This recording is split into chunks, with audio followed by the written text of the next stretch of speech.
मला अतिशय आनंद आहे की आपण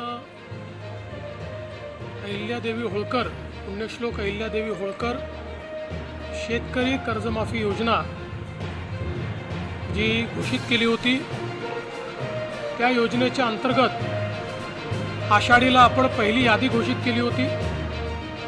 घोषित केलेली यादी ही आपण सर्व ग्रामपंचायतींना पाठवली आणि अगदी सिंपल अशा पद्धतीनं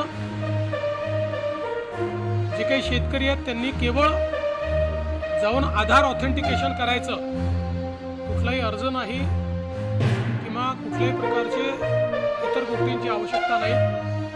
अशा पद्धतीनं ॲग्रीस्टॅग नंबर आणि आधार ऑथेंटिकेशन करून त्यांची खाती नील करायची, अशा प्रकारचं आपण काम हातामध्ये घेतलं होतं.